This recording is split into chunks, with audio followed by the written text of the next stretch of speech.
में सलामती रहे, जान मेरी ससुरे में रहिए, जान मेरी ससुरे में रहिए। तू रहे बलम के संग याद मत आशिक की करिए, तू रहे बलम के संग याद मत आशिक की करिए।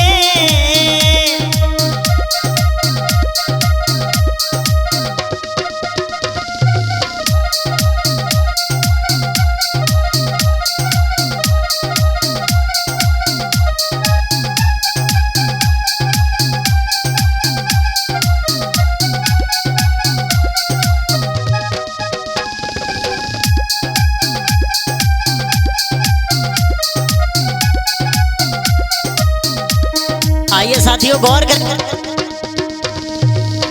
साथियों गौर करते हैं इस सावन की बहुत ही सुंदर गजल आप लोग सुनेंगे। प्रेमी जब उसके प्रेम का सावन के महीने में अपने मायके में नहीं आती है तो याद करता हुआ बोला है राजीव भैया, शास्त्री अरुण यादव के झटके आपको दुनिया से हटके मिलेंगे। कैसे? सावन में सलामती रहे, जान मेरी ससुरे में रहिए, जान मेरी ससुरे में रहिए। तू रहे बलम के संग याद मत आशिक की करिए, तू रहे बलम के संग याद मत आशिक की करिए।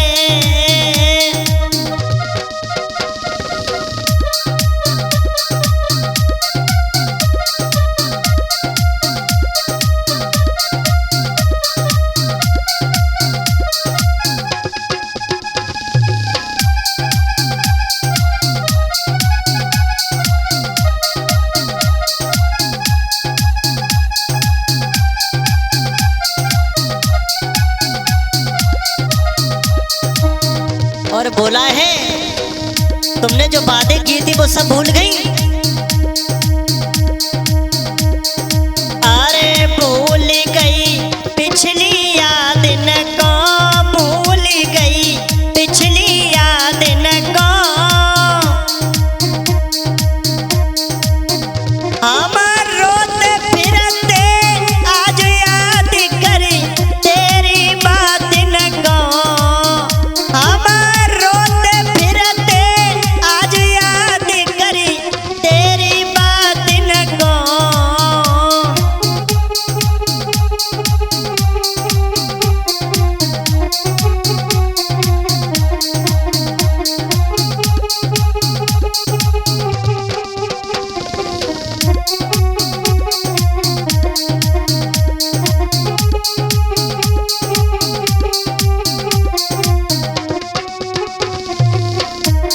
झटके दुनिया से हटके, कैसे राजीव भैया बोला है वो प्रेमी। सावन में सलामती रहे, जान मेरी ससुरे में रहिए, जान मेरी ससुरे में रहिए। तू रहे बलम के संग याद मत आशिक की करिए, तू रहे बलम के संग याद मत आशिक की करिए।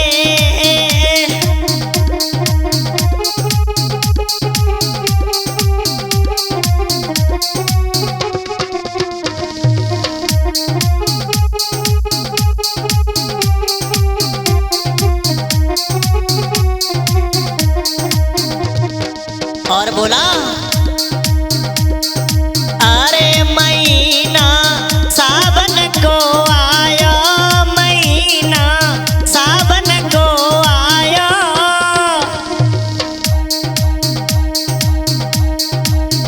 मिली बेटी आवे याद की तमनी, रोई रोई की गाया।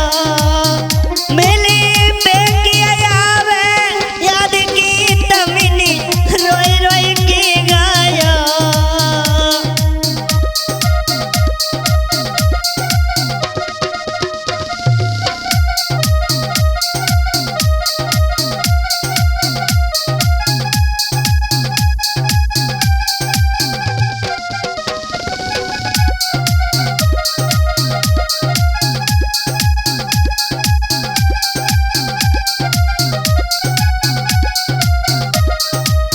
और माफ करिए मेरी कहानी नहीं है, एक हासिक रो रहा है राजी भैया।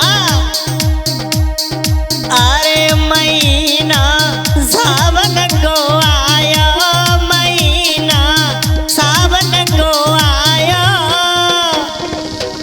मिली बेकिया आवे याद की तमनी रोई रोई की गाया, मिली बेकिया आवे याद की तमनी रोई रोई की गाया।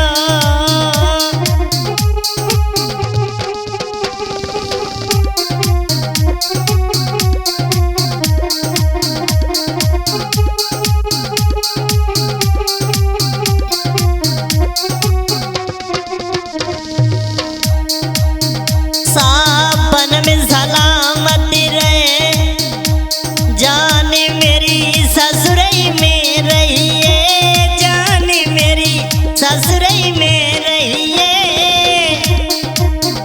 दूर बलम के संग याद मती आशिक की करिए, जानू रे बलम के संग याद मती आशिक की करिए।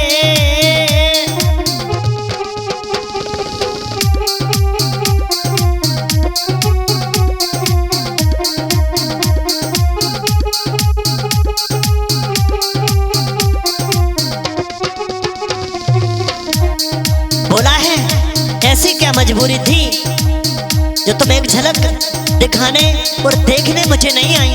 बोला है वो आशिक राजी भैया। अरे